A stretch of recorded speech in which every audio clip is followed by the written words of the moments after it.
Good morning, good morning, good morning, everybody. Hey, hey, hey, welcome to the Santita Jackson Show here on AM 950 Radio, the voice of progressive Minnesota. It is a joy to be with you today. Ah, it's hard to believe it's less than 2 weeks before the election, November 5th, Tuesday. But really, the election day has already started. Early voting is over 24, 27 million people as of last night. And so I want to know what your thoughts are. Um, Let me know what your thoughts are. Get in the chat. Hey, Andre, and we've got Dr. Gibbs coming up. Just get in the chat and maybe, I don't know, I know maybe Sproul will join us today because we want to hear from various people what your thoughts are about this election. And really, we've got on the docket recovery from the disasters in these 6 states in North Carolina and South Carolina and Georgia and Florida, in Tennessee, in Alabama, and some parts of those places. Uh, it- they're setting records in terms of voting throughout that area, even with the disaster, particularly in North Carolina. As at the beginning of the week, more than 1 million people had voted. So, what is going on? People, no matter what, they want to be heard. They want to be heard. They need to be heard. So, I want to know what your thoughts are. And we've got someone who's been on the road. We've missed you, Attorney Mark Fancher. You haven't been on the road, of course, brilliant lawyer and civil libertarian. And we've got, I think, Chappelle Wells might join us for a hot second, and then Dr. David Gibbs, the author of The Revolt of the Rich. We are looking at the revolt of the rich. The oligarchs have, well, they were always trying to run things, but wow, they're not trying to hide their hands anymore. And so, there is a revolt of the rich after so much of the populist uprisings down through the years. When you look through the decades, they have happened. And we saw so much of it burst forth on a racial level, in particular, in the 60s, 50s, and 60s. But here we are. And so, Gail Drovany, I'm so glad you're back with us, Democratic organizer, great man of politics. You have been on the road campaigning, bumping into all kinds of people, including my brother, who has been out there campaigning as well. So it's a good thing.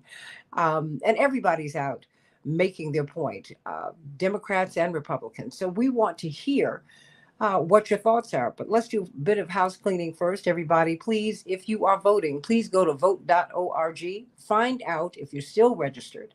If you're in a state where you can do same day on site registration, even if you have been removed from the rolls, go and get registered to vote. Do not get a provisional ballot. Call 866 Our Vote, 866 Our Vote, and let them walk you through your voting issues.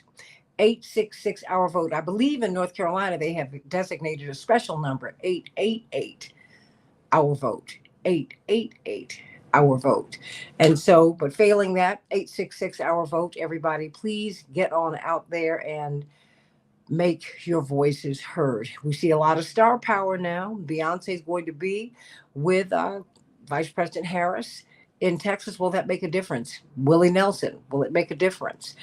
We've seen Eminem with President Obama. Will it make a difference? President Obama, and oh my goodness, Michelle Obama is going to be with her. I think that might make a difference. But will it? I mean, because people are dealing with real bread and butter issues, and while they're excited by celebrities and these celebrity endorsements, will they make a difference? There's so much to talk about, everybody. There's so much that is on the minds of Americans. And so I want to hear from you today. What are you thinking? What are you thinking? Everybody like and share, like and share, like and share. And the New York Times Siena poll says that it's not even within the margin of error that America, at the Americans who are voting, they're saying that it's split. It's a dead heat. What do you think? Do you think that's true? Do you think some people, because of the contentiousness of this political season, many people, particularly I'm seeing this very interestingly, Gabe, with Trump supporters, they will not tell you that they are supporting him. They will just shut up and go to the polls because he's become like the third rail of American politics. If you look at CNN, certainly if you watch MSNBC, and sometimes Fox takes their shots, but really, these big three cable networks and the legacy networks, ABC, CBS, NBC, he is viewed as a pariah, And so that's kind of filtered into our personal politics, our personal discussion. So let's talk about this. What do you think is going on? Well, we don't have to just think about what's going on. We can talk to you, Gabe, about what you have seen. Because what's interesting is the last time you were here, Joe Biden was the standard bearer of the Democratic Party, and everyone was really worried about that, to put it charitably. Will he be able to uphold the bloodstained banner? Because his popularity was hemorrhaging. People were just worried about his health. No one's taking the polls about him anymore.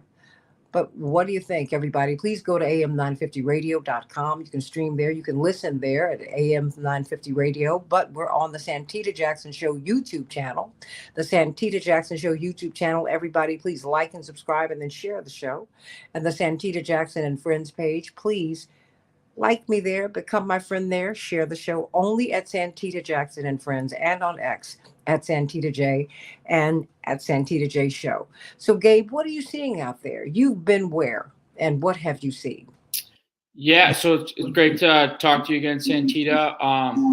I've been I was in Scranton, Pennsylvania for the month of July. That was when roughly when Biden was still on the ticket in his home city. And then I was also in Virginia. And then I now have been in Michigan, Wisconsin, as well as Nevada, as well as Georgia. So it's been a really long campaign. It's been really grueling. It's been really taxing. It's been really emotional. Early on, and I think you're still seeing it today. The down ballot races are really fascinating. For example, North Carolina, we all know the governor's race. Democratic nominee Stein has pulled away, has separated himself in the polls from Mark Robinson, but yet you're seeing the presidential ticket. Harris still trails Donald Trump, as well as in Michigan, right, with the Senate candidate Slotkin. It's dead heat, right? And then Harris is also a dead heat, but Slotkin feels, you could argue that down ballot there is being dragged down by Harris as well. And you're kind of seeing that across the country. And that's been really fascinating to see.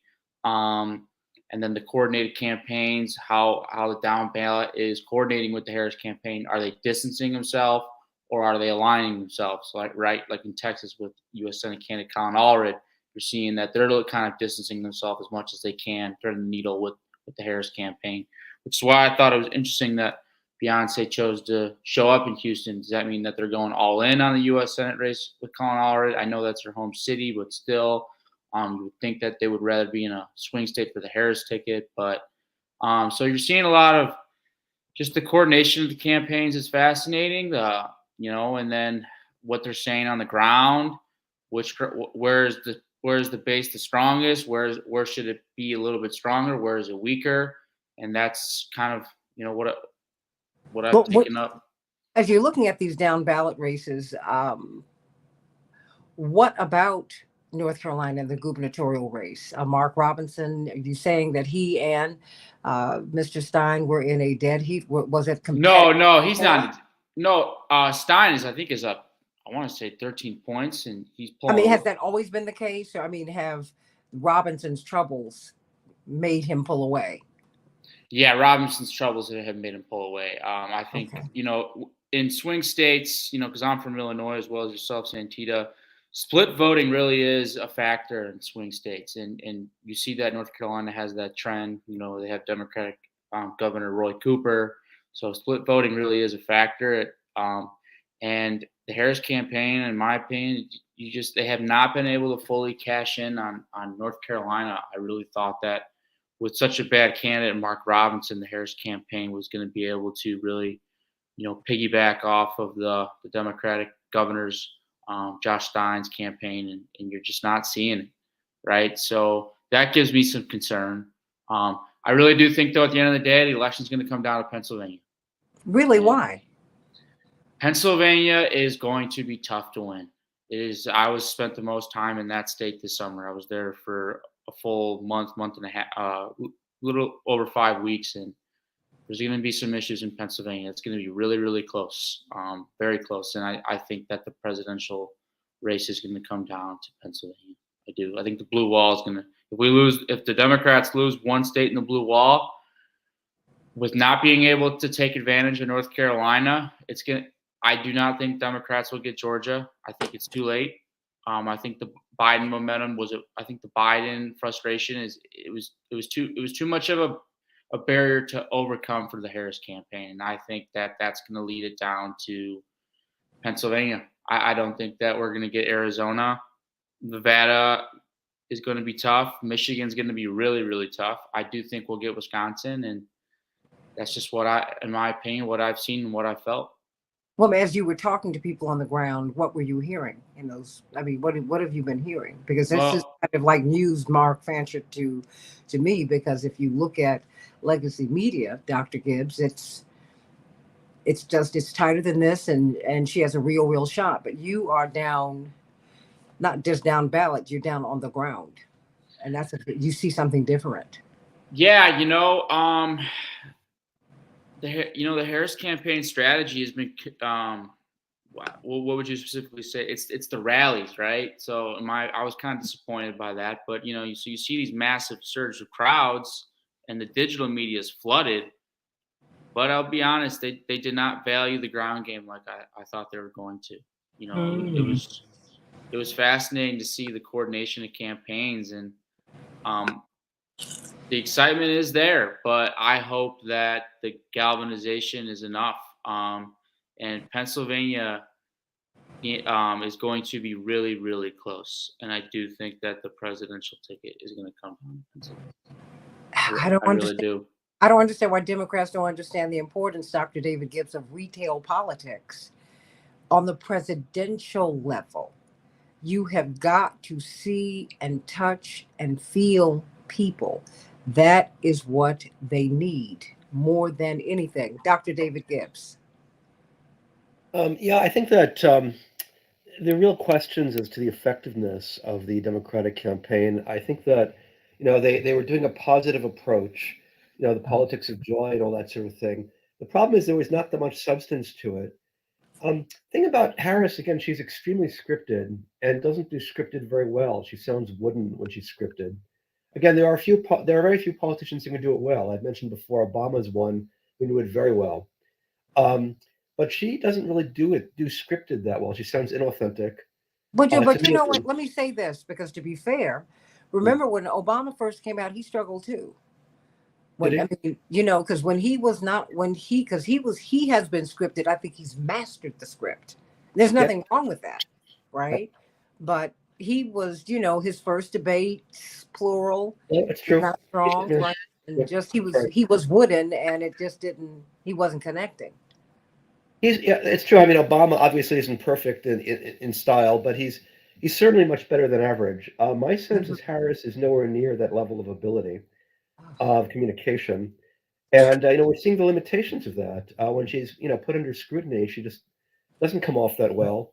That's the thing about Trump, is that he says all these. It must be said bizarre and disturbing things. He says them with great regularity. People emphasize them and rightly. Mhm. The thing is, though, is he says whatever comes to his mind, and you can see that he's completely unscripted, and clearly that's part of his appeal. I think the appeal of Trump is a reaction against the over-scripting of candidates, the fact that you have the impression when you're listening to candidates most of the time you're listening to a focus group speaking. The public can see through that, is my sense of things. And Trump is somebody who speaks his mind. What comes out of his mouth is often inane, but it's what he's genuinely thinking and feeling at the time, and the public responds to that. And the Democrats haven't really figured out an effective way of dealing with it. Bernie Sanders was different because Bernie Sanders believed what he said, so he didn't have to be scripted. But obviously, the Democrats weren't ready for somebody like that. Um, and I think they've been paying the price, basically, that they have, candidates who just aren't that effective. In this populist era, and it is a very populist era, I just don't see Harris as being what really the circumstances call for. And you're seeing that in the very tight polls. Again, basically, Trump should be seen as a kind of clownish, buffoonish figure who really shouldn't even be rating in the polls, but it reflects the weakness of the Democratic Party to a significant degree. Um, one of the things the Democratic Party does not do well is self criticism. Mhm. They really aren't, when they lose an election, the thing to do is to say, what did we do wrong and how can we correct it? The Democrats seem to be incapable of doing that. I mean, when Hillary Clinton lost the election, she came up with boogeymen, the Russians, James Comey. She didn't do anything wrong, of course. The party didn't do anything wrong.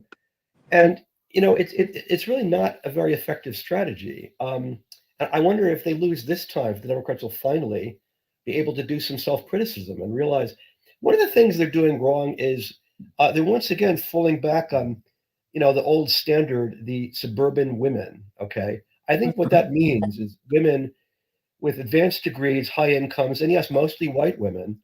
And that's what they're talking about. And the problem with it is it's just not that effective. I think most of that group is already voting Democratic anyway. They have high turnout.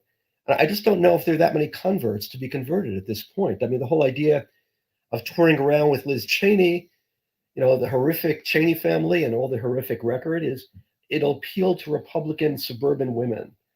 I just wonder if there are that many people there to be converted. And the number of people will be alienated by this strategy, and particularly by Liz and Richard Cheney, I think is much greater. And so it seems to me the Democrats seem like a party that are out of ideas. Not only ideas in terms of at a policy level, but also at an electoral level. They're just not that effective. And I think we're seeing that right now. That's how I'm seeing it. I guess I'm being a bit downbeat here, but I think the polls are pretty downbeat at this point. I'm looking at the betting markets, and the betting markets are swinging very heavily in favor of Trump at this point. And we have to ask, how did it come to this? And I would really like to see the Democrats doing a little bit more introspection than they have in the past as to what they did wrong, as to what collectively has been done wrong here to put us in this situation. Well, they always think that what they need to do is go to the right, which is wrong. Yeah, that's not where the people are. I mean, that was one of the big fights that Reverend Jackson has had with them for more than 50 years. When you've made the breakthrough, it's been with the unregistered, the unvoiced. These are the people who have lost hope. They're the ones. That's what would put them in the majority. But Chaparral Wells, I know that you're going to be leaving, but wanted to hear from you and wanted to hear what you are hearing with people. Chaparral? Good morning, everyone. Santita, what we've been saying is what we have heard Gabe talk about. She's not getting the people on the ground.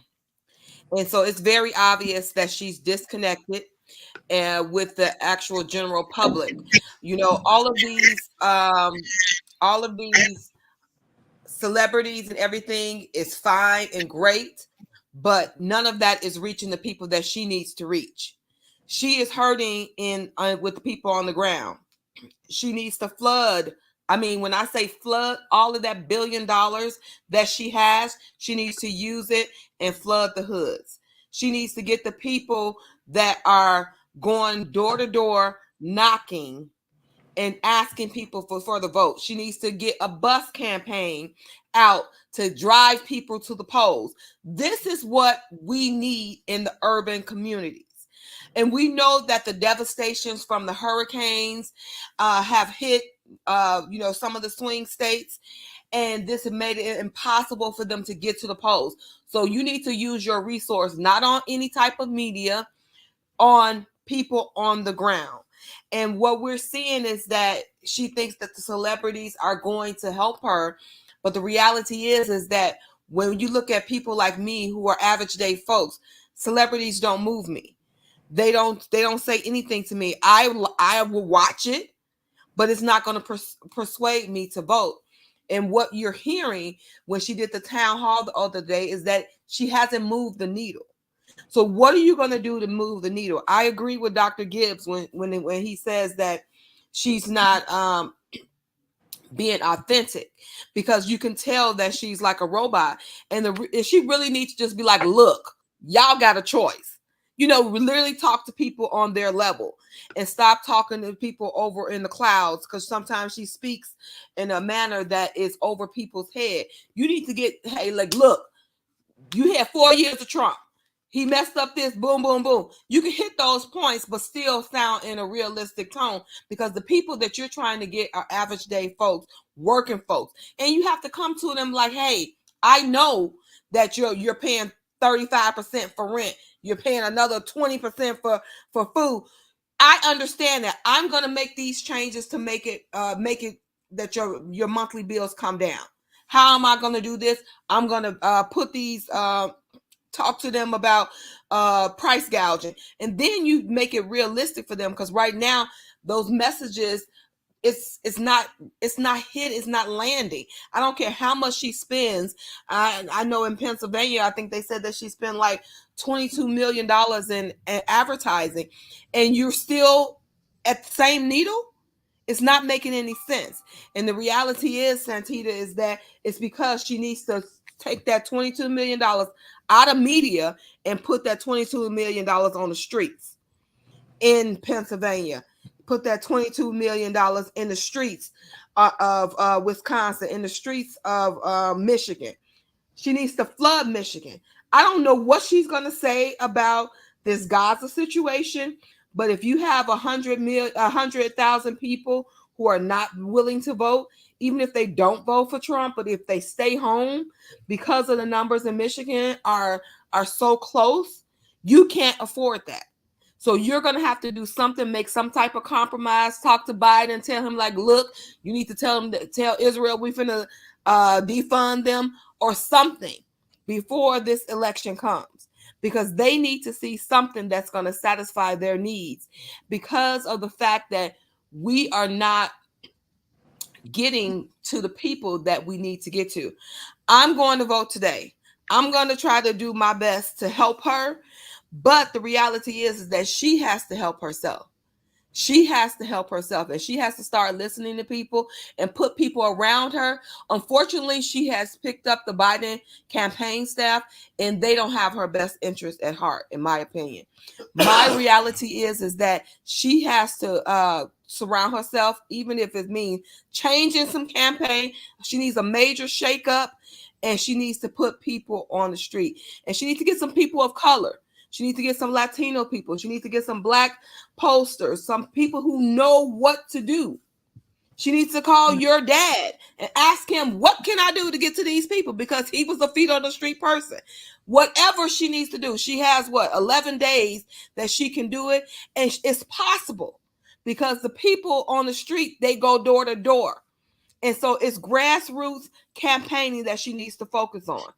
If she wants to win, and it may be a point that she don't want to win, because that's what I'm seeing right now. I'm like, you ain't listening to nobody. You act like you don't want to win.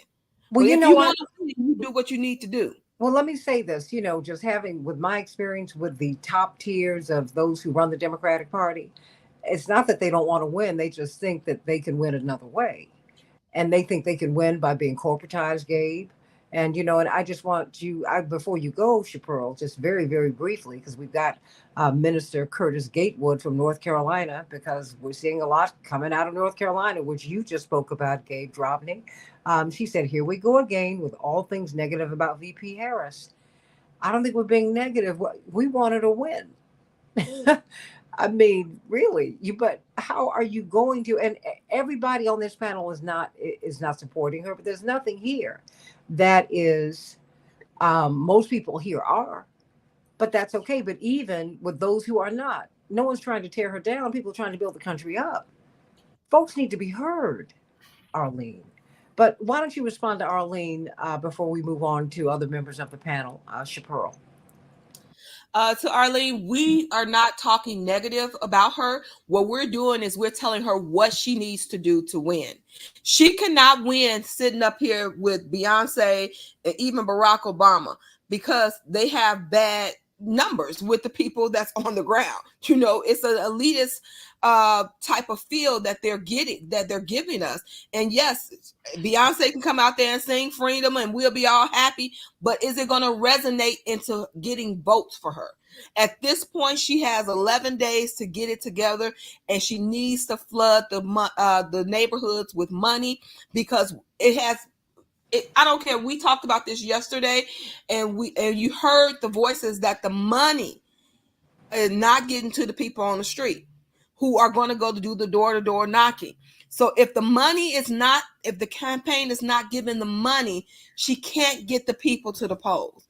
It has to be a different strategy. This is not about bashing Vice President Harris, because we know that she has a better perspective on what she wants for the future of America than Trump. But the reality is that he has a ground game. He has 200,000 people that are ready to go out here and be posters for him. What do we have? So it's the reality is that she has to put the money on the streets. That's where the money needs to go if she wants to win, Santita. Well, and the Republicans committed 50,000 people to striking you off of the voter rolls. They said they will have people watching the polls. It wasn't just sitting on top of you on election day, Arlene. You have had 1 million people stricken from the voter rolls in Texas alone.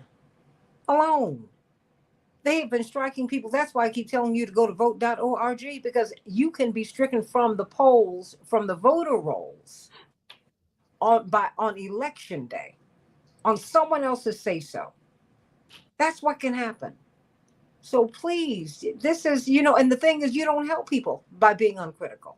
That becomes part of the problem when you are meeting with the higher ups, as you well know, Gabe, because you're telling them, hey, I'm out here. I'm telling them this is what they need. Before I pivot to you, Dr. Gibbs, before you go, Gabe, you're telling people, and it's like they want to be corporatized. It's like everybody didn't go to the Ivy League or super Ivies. That's not where your people are. You might want them to be there. That's not where your people are. Your people are out here in these streets. That's where the numbers are. Gabe.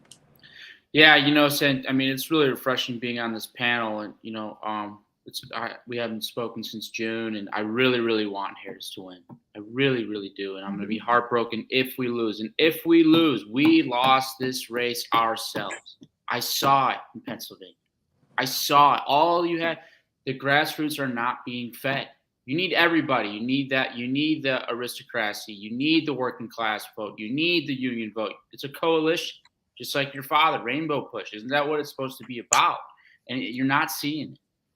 So, $500 million is going to be spent on media, on digital advertising. That's great, but the presence is not felt in the community. So, we read about it, Operation Swing States, we're busting people out. Yeah, that is happening, but not in the surge of numbers that it should be. And I'm going to be honest, it's not, because that's what I'm in every day. And things have gotten jammed up. And after the election, if we do unfortunately get defeated and people evaluate it, like was said earlier, you can't blame Trump for this loss. You can't. It will be because of us, and we shot ourselves in the foot in some places, and now it's just about getting as many hands on deck as we can and hope it's enough. Well, you got Hannah Parker, who's down there in South Carolina, where my daddy's from. And she said she has seen one sign in Florence. I mean, come on, Mark Fancher. What is that? You got to flood a place. And you're right. Talking to Reverend Jackson is the key. No one has registered more. He has registered more people to vote than anyone in the history of the Republic. That has been documented. How did he do it? Number one, when he started, he's been registering people to vote before his campaigns. But he also saw, touched, and felt people. People don't realize the many places that he has been to. Out in the sticks. Places he hasn't always spoken to thousands of people. Sometimes it's 20, 30. Sometimes it's going to a jail. It's going to a prison. In the prisons, there are no votes. But in the county jails, there are. In the jails, there are. It's just... they're out there. As he said in 1983, there are rocks just laying around. David, pick up your rock. They're sitting on the ground right at your feet. Mark Fancher. Yeah, I'm presuming that the critiques and the recommendations are probably right on point. But I do think that they may not apply to Michigan. If Michigan turns on turnout by the Arab community and by progressives who are concerned about Gaza, I'm not sure there's anything that could be done to turn that around. Well, hold on, and let me state, just for the purposes of this call, because Gabe, you might not recall, Attorney Mark Fancher is based in Michigan. Attorney Fancher, please continue. Yeah, and just to put that in context, A couple of weeks ago, the Michigan chapter of the National Conference of Black Lawyers directed a letter to the presidents of Wayne State University and the University of Michigan, uh, essentially asking them to explain why last spring, when there were encampments in solidarity with the Palestinians, they ordered police to descend on those encampments and to tear them up, brutalize the students who were there, to tear gas them, and to otherwise respond in that way. And what was explained in the letter is that student protest has been going on for generations, that university administrators are well schooled on how to deal with demonstrations, and that does not follow the playbook. And we were asking why. Is this because of external pressure? What accounts for this? What's the reason for it? And along with it was the Freedom of Information Act request for any correspondence that the universities had received, asking them to respond to the demonstrators in this way. We've not heard back yet from them on that. However, we followed up with conducting a public hearing last night where we invited the students who were actually targeted to come in and to provide their testimony about what they experienced. And the attacks on the encampments received some media coverage. But fortunately, these students were able to provide all of the details that the media conveniently forgot to mention. They described horrific experiences at the hands of the police, where they were manhandled. They were in some cases beaten and thrown to the ground. The pepper spray was used against them. They were rousted from their tents in the middle of the night. All of the things that we've seen happen across the country. But what they also explained was a situation where you had Zionist sympathizers who were maintaining a presence on the perimeter of the encampment and who were on a regular basis harassing the students, sometimes from a distance and sometimes up close. There were a couple of incidents where these people physically assaulted the demonstrators. One student described how one night, she woke up to find one of the Zionist sympathizers urinating on her tent. And saying that he was just helping out. I mean, so these kinds of things have really, really made a very deep and profound impression on these young people, beautiful, intelligent young people who are extremely concerned about what's happening in Gaza. Many of them who are Palestinian or Arab and who have relatives in Gaza are very deeply affected and impacted by these events. And it's really, really, you could see the trauma in their faces. And, their parents were there. You could see that as well.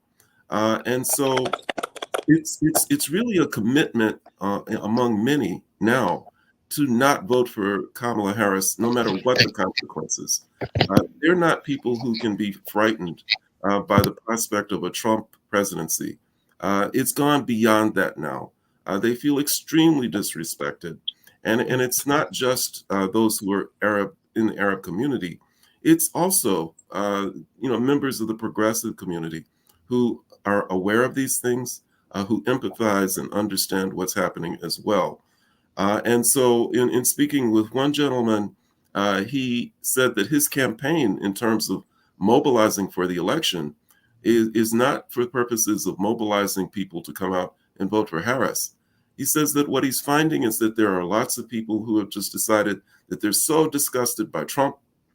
They on a principle level, they really can't vote for Harris, and so they're just going to stay at home.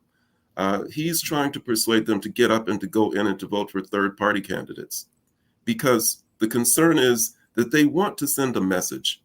They want to make it known that on matters of this kind, of this gravity, that the Democratic Party cannot take people for granted. They just can't presume that they own communities because they've been traditional constituencies.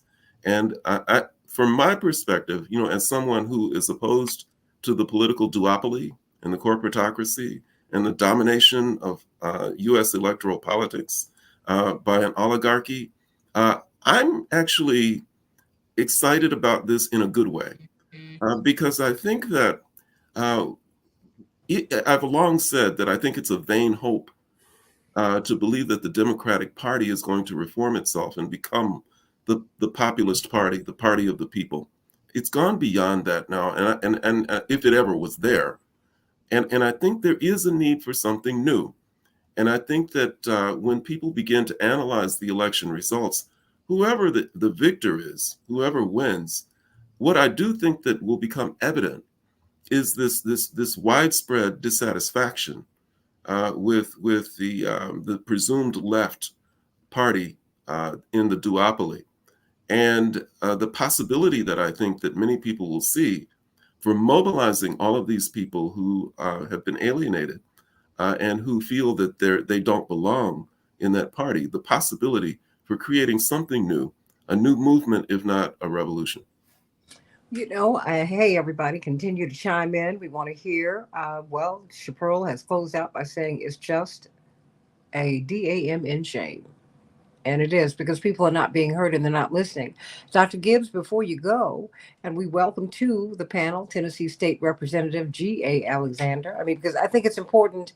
I try to have broad panels because a lot of people are feeling different kind of ways. I mean, an attorney, Mark Fancher, you are in Michigan, and anytime you have someone who is as centrist as Congresswoman Alyssa Slotkin calling the Harris-Walz campaign, Gabe, sounding the alarm, she's like, "Look, we're losing a very winnable state.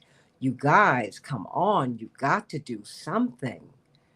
And it's just, it boggles the mind, because Michigan is absolutely winnable, but you can't win it without that Arab American section of your coalition. It's just not going to happen, nor should it. These are people who have family members over there. When you listen to Rashida Tlaib talking, her grandmama's over there. Are you kidding me? I mean, Gabe, I mean, really. And then when you talk to a lot of people who are Jewish, they've got family over there too. I mean, like, what are you doing? Because what we're doing is we're enriching Boeing, Northrop Grumman, and all these other folks at the expense of more than 200,000 Palestinians have been killed, according to the Lancet study. It's an insult to say 41,000 people. It's an insult. Not when you have bodies rotting under the rubble. That's an insult.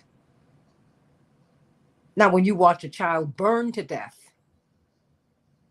on video, burned to death just days ago, and that has happened multiple times.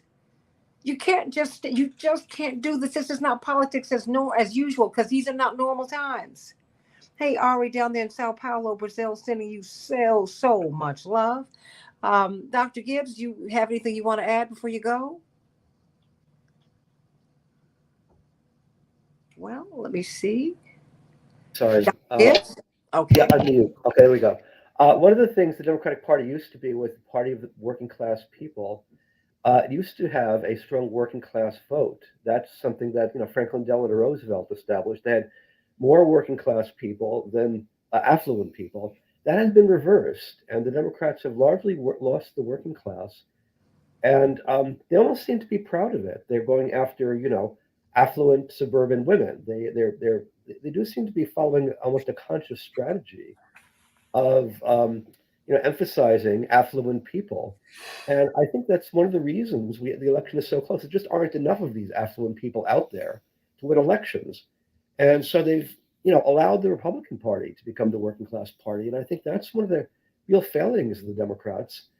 And if they lose, I mean, I would like to see some introspection as to how that happened and why that happened and why the Democrats have gotten so out of touch with working people. And Mark Fancher may very well be right. And maybe it has gone so far, the Democratic Party simply are beyond the ability to do introspection and self-criticism, and that they're unreformable. In which case, I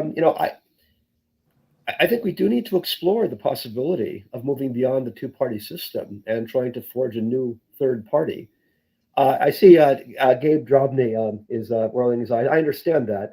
I understand that that's a tall order. But, it could be the Democratic Party is unreformable. That's what I'm seeing. I'm open to that interpretation. I haven't quite made up my mind yet. I'll be interested to hear what Gabe has to say because I see he's disagreeing, and that's fine. I think another problem we have with the Democrats is they've moved very sharply in favor of the military and the military-industrial complex. Mhm. In the case of Michigan, people forget this.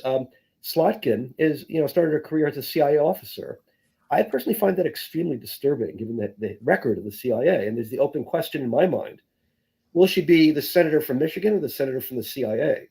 Wait a minute, Dr. Gibbs. So many CIA officers are going into Congress now. I'm like, That's what is right. going on Mostly here? Democrats. Mostly Democrats. Yes. The Democrats have become the party of the CIA and the military-industrial complex. That's the way it's looking to me. And again, that's a shift. The Republicans used to have that portfolio. Now the Democrats do. And I guess the question is two things. First, is that a good thing? Personally, I don't think so. Secondly, is that a winning proposition? And I'm not seeing that. I don't think the CIA or the military-industrial complex are very popular with voters. So I just wonder what the Democrats think they're doing here. And, we have major wars going on in Ukraine and throughout the Middle East. And I have to say, as a foreign policy specialist, and that is my main specialization, I don't think Biden has handled that very well, nor has Harris. And again, I think that's something voters are noticing. And so I think all of these things are contributing to the fact that the Democrats are struggling in the polls right now.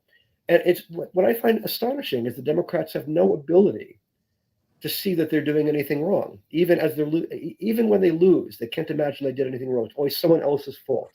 I'm sure if they lose this election, they'll blame it on the Russians because that's what they always like to do. And I think that's part of the problem. That's one of the reasons they may very well lose.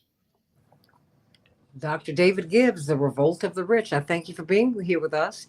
And just so that you know, I have sent links to you, Minister Gatewood, and to you, Tennessee State Representative G.A. Hardaway, so you can join us in the next hour. But I'm very, very excited to have Gabe Drobny here with us today because he has been on the road, Attorney Mark Fancher, campaigning. And so he was last year. Thank you for acknowledging that in June, before you had the shakeup at the top of the ticket. And when we were bemoaning the fact that, oh my goodness, we could lose this thing and it's so winnable. And now, several months later, here we are. We're saying because you're following, you've changed the man, but not the plan. In Florence, South Carolina, Hannah should not only see one side. I saw that happen with Hillary Clinton. I mean, you would put down a sign literally because my mother was 10 toes down for Hillary Clinton. And so she just went to the office trying to get signage from the office was hard. And mind you, Mrs. Jesse Jackson put on the largest Black woman's event that was a fundraiser for Hillary Clinton during her whole campaign, Tennessee State Representative G.A. Hardaway, because she was taking incoming fire from within the party. We had to close the doors at 2,000 people. It was a sit-down luncheon. And my mother literally sold every ticket, Minister Curtis Gatewood, because my mother's an organizer too. And she was clear on sabotage and getting jammed. People commit to buying a table. They won't pay at the last minute, or they commit to buying a table. They buy the table, but they put no one at the table. So that Hillary Clinton could look at, or anyone, if you're putting this fundraiser on for anyone, so people can look out at a half-empty audience. Oh yeah, because people play all kinds of games, but because she has stood side by side with her husband and pushed him on organizing, she really understood the game. And I'm seeing it happen again. Please don't bring Russia to me, and please don't bring Trump to me. I don't want to hear about him. I really don't. You mean to tell me you just found out he's a fascist? And you didn't talk about it when he was in charge of the nuclear codes? That didn't matter to you then? But of course, it wouldn't matter to a country who brought Nazis in here to run our space program, who my grandfather had to sit behind when he came back after winning the Second World War. Come on, Minister Gatewood.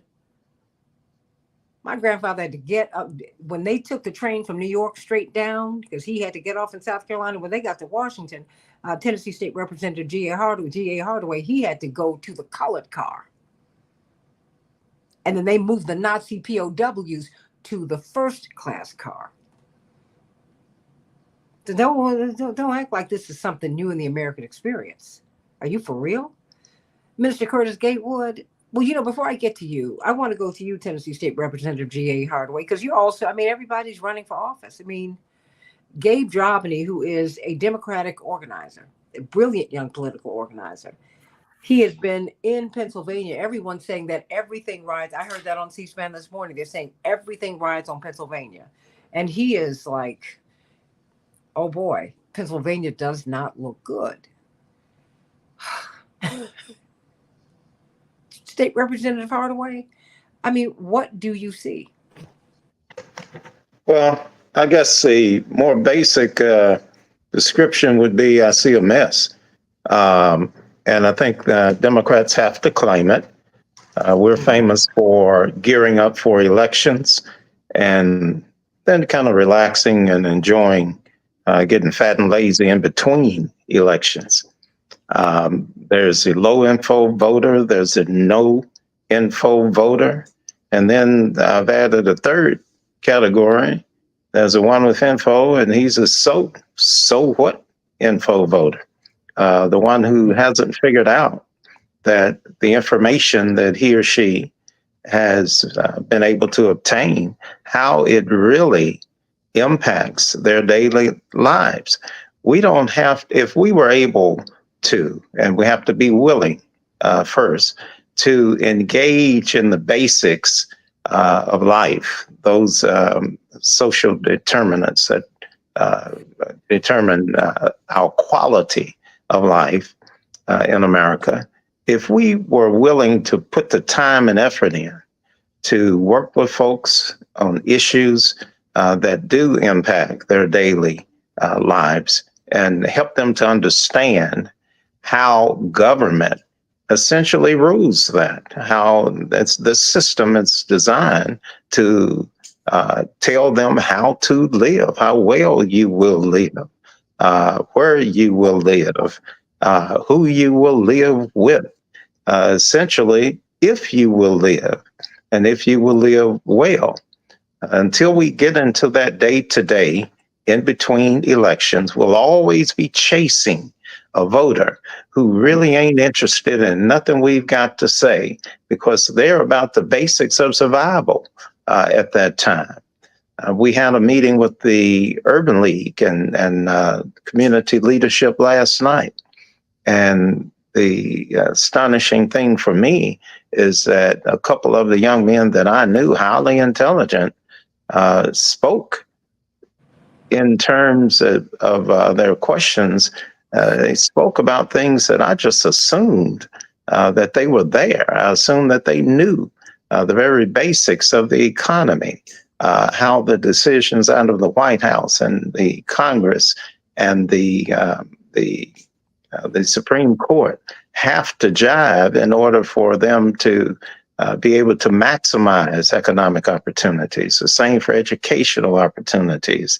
We've got highly intelligent people who really don't understand the Constitution, those basics. They don't understand the intent and the principles of the Declaration of Independence.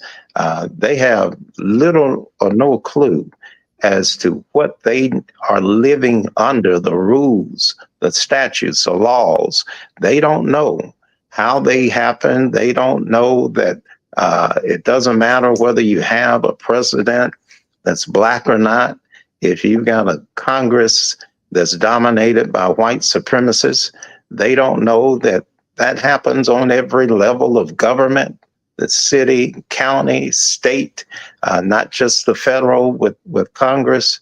So we've got a lot of educating to do, but we've got to listen so we'll know where to meet our folk.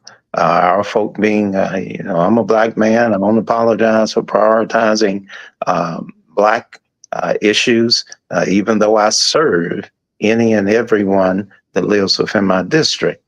My primary job is to cure those disparities that exist, whether it's by race, ethnicity, or gender, or economic circumstances. So that's where I am, Santita, is that we've got to do a better job in between elections of engaging our folks. If we don't do that, then we'll always be in this hurry up and vote mode. Every time an election rolls around, folks get immune to that. So that's why we're scrambling now. Our folks don't understand, much less appreciate why they need to go to the polls and vote a complete ticket from top to bottom, whether you mix it up or not. You got to be concerned. Well, you have to be. I mean, because I'm watching the media go absolutely crazy. Beyonce's going to be here today. I'm like, okay, lovely. Willie Nelson. Now, Willie Nelson, I probably listen to more because I know his history with progressive politics. Farm Aid. I mean, because he has been seeding the ground, Minister Curtis Gatewood, for decades. But even then, he never does. He doesn't campaign as a celebrity. He campaigns as Willie. I mean, I know I watched him campaign forever, and I mean, I get it. And I'm not saying that because he supported Reverend Jackson. I'm talking about people who are on the ground. That is what you need right now. I mean, and of course, we're going to be on for about 5 more minutes, but then we're going to switch over to the next hour. You, Gabe, you have the next link, and so do you, Tennessee State Representative G.A. Hardaway, as do you, Minister Gatewood. Of course, Mark Fancher to go back to lawyering. So I'm going to give him the final word. But I want about 3 or 4 minutes from you, Minister Gatewood, because Tennessee State Representative G.A. Hardaway, he is in North Carolina. And that story, Gabe, has gone off the radar. So many people are still missing. Asheville has water, but it's undrinkable, which means you can't bathe in it. And this is the United States of America. This is a month later. Minister Gatewood, what do you see? But still the people are out voting. Right. I mean, more than 1 million of you, more than 1.4, 1.5 million had voted by the beginning of this past week. I mean, you all getting out voting come hell and high water. Yeah. That's what you're doing. Yeah, I was going to bring some of the good news. In North Carolina, I mean, as of Thursday morning, over 2 million people have actually voted, and that's up over the 2020 election. So something is going on there. Unfortunately, it's not in the water. At least I hope it's not in the water. As you said, it's not drinkable, so maybe it is. But the fact of the matter is, I just like to also bridge in a religious perspective, because I don't think the ministry uses teachable moments.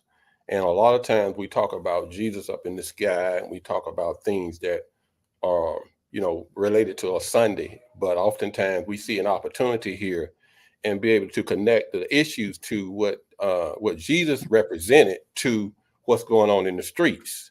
And so as we see the intersectionality of these issues, whether it be healthcare, whether it be tax dollars going to the rich and leaving the poor, again, overly burdened, underpaid, so on and so forth, then we have an obligation to, again, apply the intersectionality of these issues and help to, I would say, give sight to the blind in the event there's more that we can do that Sister Harris may not be doing in our view. So because it's apparent that we do not have an option when it comes to civil rights as to which candidate we must choose, because obviously we know where Trump stands on police misconduct, police brutality, giving more immunity to police officers, militarizing the police, all these things. We know his relationship with Benjamin Netanyahu and all these other players that you all are talking about, and he's not the solution. So we need to make that clear. At the same time, we also need to make sure that people understand that we have more of an obligation to do work in the community as we speak. Reverend Dr. Martin Luther King Jr. talked about how we all can be great because we all can serve. So as we speak, we are hoping that we can motivate people to serve. And I know I don't have much time, so I'll wait to. No, in the second hour, absolutely. But I want you to hear Gabe in the second hour also, because he is on the ground with people. And it's important for us to listen to folks who are on the ground, because that's what's being missed. We have these top-down events. And I know, as you can remember, when at the height of Reagan's popularity, we won the Senate in 1986. That was in the midst of Reverend's presidential runs. How? Because he always was running. He was always registering people to vote. He was always talking to people. He was always with people. And that's the way it has to work. Absolutely. You can't be this far above and removed and far. I mean, nobody cares about your degrees. What did my father say? People care that you know, but they need to know that you care. Absolutely. At some point, my doctor's degrees don't matter to me. They need to reassure me that I'm going to be all right. Right. It works on my head and my heart. Attorney Mark Fancher, what do you want to say before you go and before we switch over to the second hour, everybody? Now, I'm going to stay in the same place as Reverend Gatewood, which is where I think we need to be.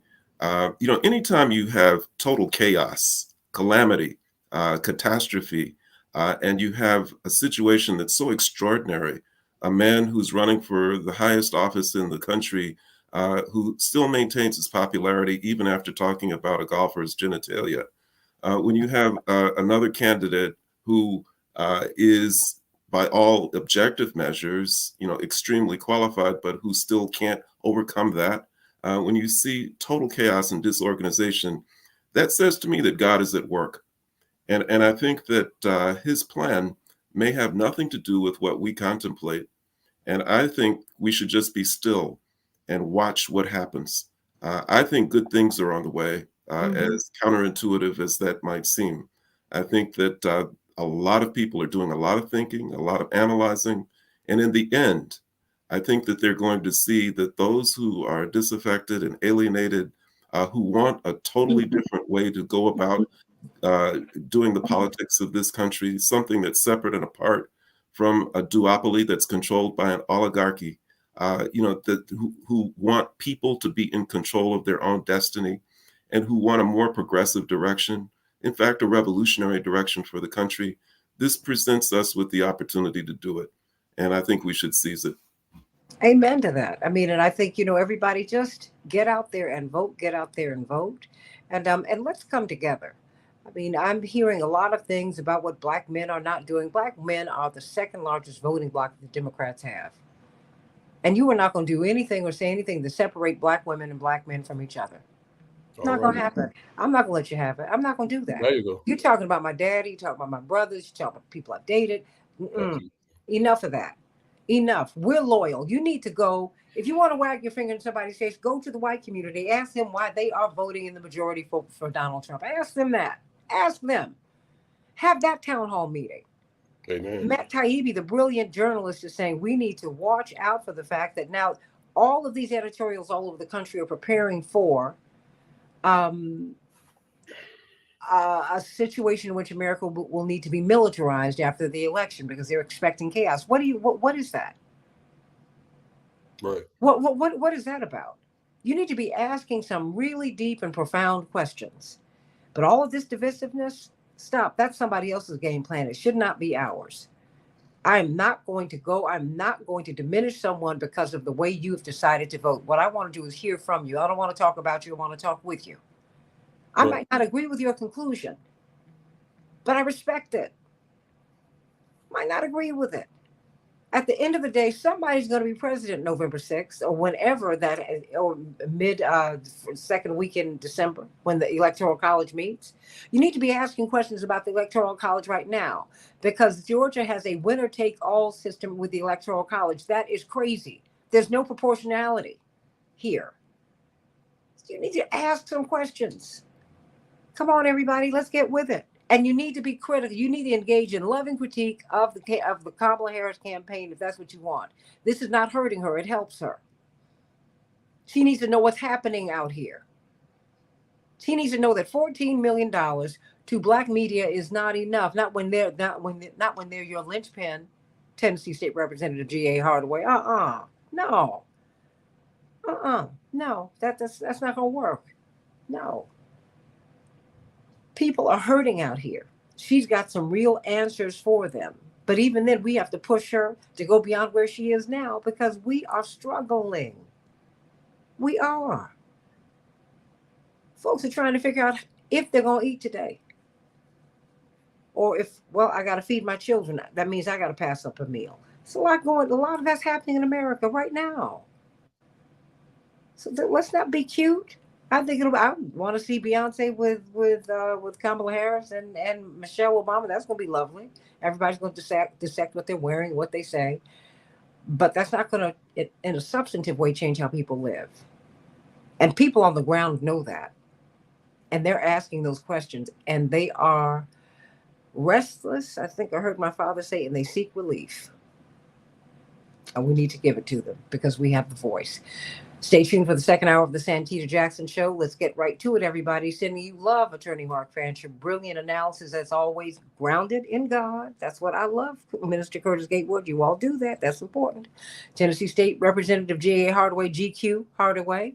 Of course, you have, he's the man, you and Minister Gatewood, y'all. And Mark actually had a turtleneck on the other day. Oh, I couldn't believe it. But it's okay, but it was fly because it fit. And of course, Gabe dropping. These turtlenecks is sick out, like you got a goiter on your neck. That did not happen with him. He's the man. Everybody, go to the second hour of the Santita Jackson Show. Gabe, Representative Hardaway, Minister Gatewood, so that we can talk about this election. I want you to hear what Gabe Drovany is seeing on the ground in this election. We can turn it around. It's not 2 weeks away, but you can turn it around. If people see you, surprise them. How about that? More of the Santita Jackson Show, the second hour, coming up on AM 950 Radio. Back in just a minute.